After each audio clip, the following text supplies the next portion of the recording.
तो I am going to be evil empire की इस एपिसोड की शुरुआत वहीं से होती है जहां से पिछला एपिसोड खत्म हुआ था। शियन भैया नोए के साथ था, तभी छोटी बूट मैसेज देके बता देती है कि भाई हमको मालूम चल चुका है वो टेजर आइटम कहां से मिलेगा। तो शियन निकल जाता है ये कहते हुए मैं तुमको गिफ्ट ला के दूंगा। तो एनवॉय ने एकदम खुशी के मारे बैठू ये प्यार जो करने लगी है, मनी मन सोचती भाई गए और उन्होंने बोला कि गिफ्ट ला के यहाँ पे देंगे। लगता है हमारा जो डेट है था ना वो डेट बहुत ही बढ़िया गया, मुझे भी लाइक करने लगे, तभी तो मुझे गिफ्ट देने का वादा यहाँ पे किया। आई डोंट नो मुझे गिफ्ट में क्या देंगे, लेकिन शियन तो उसे घर में आ जाता है सामान चोरी करने के लिए। ये दोनों नौकरानियां वो लोग आपस में बातचीत करती है। पहली वाली कहती है कि भाई हमारी मालकिन अभी तक आई नहीं, दूसरी कहती है इसका मतलब समझे दया वो जो डेट पे गई है ना उनका डेट बहुत ही अच्छे से चल रहा है। उतने में अपने शियन आता है, कुछ सेकंड के लिए ना उनका पूरा माइंड मैनिपुलेट करके अंदर साइड घुस जाता है। लड़की अभी लाइक अरे यार क्या हो गया था, 2 सेकंड के लिए एकदम अंधी हो गई थी, मुझे कुछ दिखाई नहीं दे रहा था। पहली वाली भी कहती है मुझे को भी ऐसा यहाँ पर हो गया था, याद है उस दिन जो हमारे पे अटैक हुआ था ना उसी कमीने बंदे के चक्कर के अटैक में हुआ होगा, मतलब उसी कमीने बंदे के अटैक के चक्कर में हुआ होगा।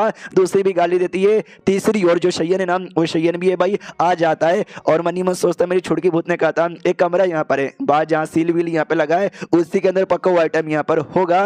रही बात सील, मेरा जो सुजुकी फायर है उसके आगे कोई सील बोल सकता है क्या, नहीं तो अपना फायर यूज करता है और जो सील है ना सील को हटा के कमरे के अंदर यहाँ पे घुस जाता है। और जैसे कमरे के अंदर यहाँ पे घुसता है ना ये और महसूस करने की कोशिश करता है कि वो जो आइटम है ना उसका बड़ा कमाल का और होगा और वो पक्का महसूस हो जाएगा, लेकिन कोई और महसूस नहीं होता। यानी वो जो कमाल का आइटम है उतना भी कमाल का नहीं है क्या, अगर और महसूस नहीं हो रहा मुझे खुद ही जाकर ढूंढना चाहिए, तो खुद ही ढूंढने के लिए लग जाता है। ढूंढते ढूंढते ना एक अंडरग्राउंड में जाने का रास्ता इसको मालूम चलता है, तो ये अंडरग्राउंड वाले रास्ते में चल जाता है। सोचता भाई अंडरग्राउंड का रास्ता है ये क्या सर्कुलेशन के टाइम के लिए ये वाला वो कमरा यूज करती है क्या। तो तभी है ना वो देख ही रहा था सामान, देखते देखते एक बुक यहाँ पे मिल जाता है, डायरी मिल जाता है। ये भी देखते ये डायरी ये किसका डायरी है, तो एनवॉय का डायरी था जिसमें शियन के साथ ना डेट पे मैं कहाँ कहाँ जाऊंगी, कैसे कैसे जाऊंगी, क्या यहाँ पे पहनूंगी, उसकी पूरी तैयारी सब कुछ अरेंजमेंट यहाँ पे कर लिया गया था। तो शयन भी देखते कि अरे यार इसने तो सब कुछ अरेंज यहाँ पे कर लिया है। आगे पढ़ता हूँ आगे क्या लिखा हुआ है, तो आगे ये लिखा हुआ था कि मैं शयन के साथ उतना भी बहुत ज्यादा वो सब नहीं करना चाहती, उसके साथ अपनी पूरी जिंदगी बिताना नहीं चाहती, बस जो भी पुराना नफरत पुराना गिला शिकवा है ना वो एटलीस्ट मिटा कर ना उसको दिखाना चाहती हूँ कि मैं बुरी नहीं हूँ, बहुत ही अच्छी हूँ और एक बहुत ही ज्यादा बोले तो बहुत ज्यादा क्लोज दोस्त बनना चाहती हूँ एटलीस्ट। तो ये सारी बातें पढ़ने को तो शयन के दिमाग में भी आता है कि अरे यार क्या ये लड़के सच्ची में मुझे लाइक करती है। एक तो भी बात भी इसने ऐसा ऐसा यहाँ पे लिखा है। इसके अलावा जब इसके साथ यहाँ पे था जब इसने प्यार का इजहार किया था, जब बोला था कि चलो भाग चलते, तो सिस्टम ने भी मुझे पॉइंट यहाँ पे दिया था और सिस्टम झूठ यहाँ पे नहीं बोलता, सिस्टम हमेशा सच यहाँ पे बोलता है। मैंने इसको अपना टारगेट यहाँ पे इसलिए बनाया था क्योंकि मुझे लगा था ये लड़की कोई कमी नहीं है जो मेरे साथ कुछ बुरा करना चाहती है, तो प्यार में गिरा कर इसका दिल यहाँ पे तोड़ दूंगा। लेकिन सच्ची में मुझे लाइक करती है तो इसका दिल तोड़ने में मुझे थोड़ा सा बुरा लगेगा, बहुत ही बुरा लगेगा। उससे भी बुरी बात उसके घर के अंदर में घुसा हूँ उसका सामान यहाँ पे चोरी करने के लिए। सोचो भाई कोई लड़की तुमको लाइक करती है तुम उसका दिल भी तोड़ोगे और साथ में उसका सामान भी चोरी कर लोगे, ये दुनिया बड़ी जालिम यहाँ पर है। मुझे उससे क्या भाई तोड़ देता हूँ मासूम लड़की का दिल, क्या ही जाता है, बहुत ही लोगों का मैंने दिल पहले भी यहाँ पे तोड़ा है। और ये फ्रूट यहाँ पे चेक कर लेता हूँ, तो ये फ्रूट यार बहुत इसके बारे में सुना था कि भाई इतना कमाल का आएगा उतना कमाल का होगा, ना कोई और इसके अंदर से महसूस हो रहा है और नहीं इसको कोई स्मेल यहाँ पे अच्छा आ रहा है, यानी सच्ची में कमाल का है या नहीं। ये उतने में ध्यान यहाँ पे जाता है कि शिट भाई ये फ्रूट का ये भी खासियत है कि जो अपोजिट सेक्स यानी कोई लड़की रखे रहेगी ना लड़के उसके साथ अट्रैक्ट होंगे और कोई लड़का रखे रहेगा तो लड़की ऑटोमेटिक अट्रैक्ट होंगे। ये मैं अपने पास रख नहीं सकता, उन्हें सब लोग अट्रैक्ट होकर मेरे पीछे आएंगे और मैं पकड़ा जाऊंगा कि फूड मेरे पास है। तो इसके पास जो था ना छोटा सा पॉट जिसके अंदर अपनी एक छोटी सी दुनिया है उसमें रख लेता, क्योंकि उसमें जाने के बाद ना ये दुनिया के साथ कनेक्शन कट ऑफ हो जाता, समझो अलग दुनिया में जा चुका है। हाँ तो यहाँ पे किसी का भी और महसूस नहीं होगा।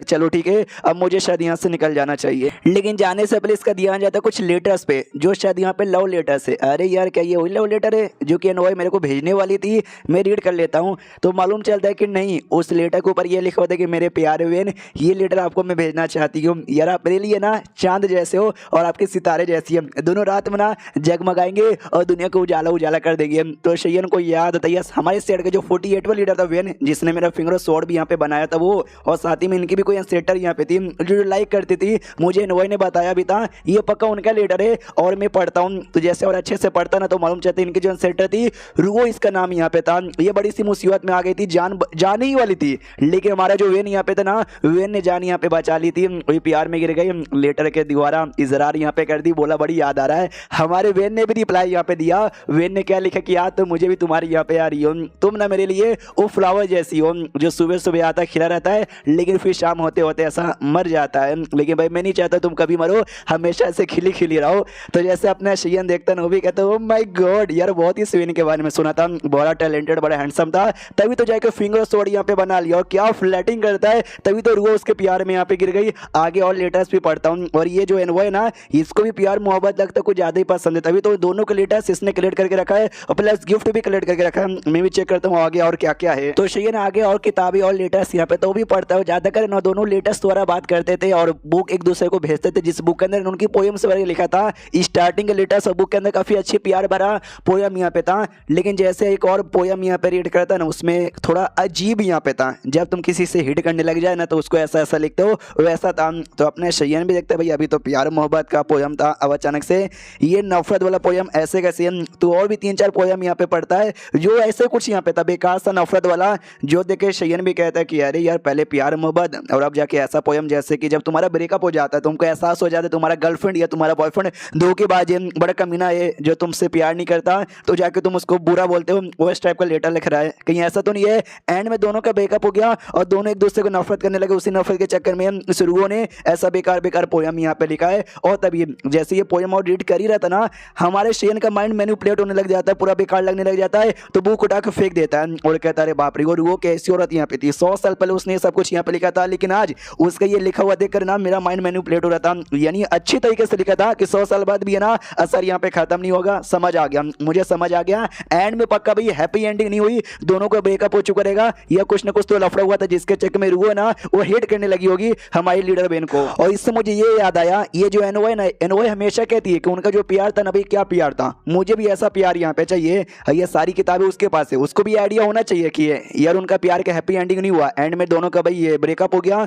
तो रुआ बार बार एनओए बार बार ऐसा क्यों कहते कि भाई मुझे उनके प्यार जैसा चाहिए, कहीं ऐसा तो नहीं है उसको भी प्यार से मतलब नहीं है, उसका भी कुछ ना कुछ तो गड़बड़ ही होगा। और ये चैप्टर भी यहीं पे खत्म हो जाता है। वही तो भाई शेयन को स्टार्टिंग से गड़बड़ था कि एनवाई डायरेक्ट प्यार कैसे कर सकती है, ऐसी वैसी औरत यहाँ पे नहीं है। और देख सकते हो एंड में कहानी में गजब भी ट्विस्ट आ गया, क्या सच्ची में प्यार करती है या कोई और रीजन यहाँ पर है। अब जो कुछ ना अगले एपिसोड में क्लियर हो जाएगा। तो मिलता है अगले किसी और वीडियो में, जब तक के लिए बाय बाय।